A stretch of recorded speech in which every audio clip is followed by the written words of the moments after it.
इस लड़के ने बैटरी निकाल दी, फिर भी रेडियो चलता रहा। लड़के ने अपने पिता को बताया कि ये तो उसका बनाया हुआ विंड जनरेटर था। पिता, जो कभी स्कूल नहीं गया था, ये देखकर हैरान रह गया। लेकिन लड़के की अगली बात सुनकर पिता गुस्से से भर गया।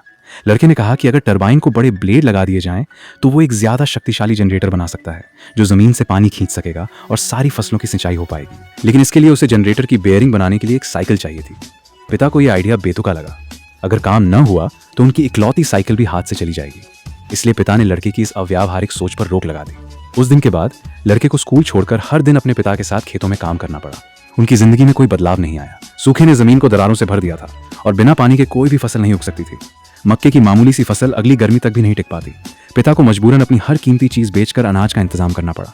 मुसीबत और बढ़ गई जब पिता को बाजार में पता चला कि खाने की कीमतें तो बढ़ ही गई थीं, साथ ही बिक्री के लिए उपलब्ध अनाज भी कम हो गया था। ये सब देखकर लड़के ने ठान लिया कि वो जनरेटर बनाकर रहेगा। वो अपने दोस्तों को इकट्ठा करता है और सब मिलकर कबाड़ खाने में जरूरी पुर्जे ढूंढने निकल पड़ते हैं। लेकिन उन्हें सबसे जरूरी पुर्जा नहीं मिल पाता। हताश होकर वो लड़के के पिता के पास जाकर उसकी साइकिल चुराने की कोशिश करते हैं। लेकिन पिता बिना कोई देर किए अपनी कुदाल लेकर उन्हें भगा देता है। गांव में ज्यादा से ज्यादा लोग भूख से मरने लगे थे।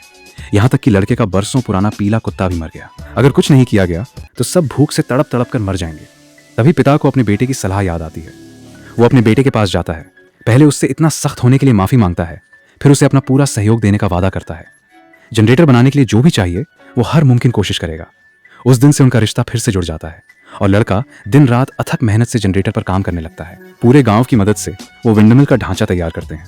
फिर पानी की पाइप को कुएं में उतारा जाता है। सबकी नजरों के सामने विंड टरबाइन का निर्माण आखिरी चरण में पहुंच जाता है। सब कुछ तैयार होने पर लड़का पावर कॉर्ड जोड़ता है। विंडमिल भी उम्मीद के मुताबिक चलने लगती है। जैसे ही जनरेटर की घर्षण से बिजली बनती है, करंट पंप को चालू कर देता है।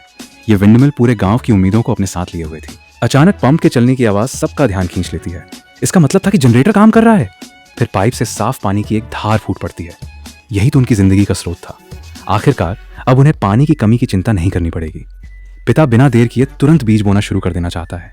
उसकी थकी मांदी आंखों में अपने बेटे के लिए गर्व साफ झलक रहा था। अगर आप ये पूरी फिल्म देखना चाहें तो इसका नाम है the boy who harnessed the wind. दोस्तों, अगर आपको ये कहानी पसंद आई हो तो वीडियो को लाइक करें, कमेंट में अपनी राय जरूर बताएं और ऐसी ही प्रेरणादायक कहानियों के लिए हमारे चैनल फिल्में फोमो को सब्सक्राइब करना ना भूलें। बेल आइकन दबाना मत भूलिएगा ताकि हमारी नई वीडियो का नोटिफिकेशन आपसे मिस ना हो।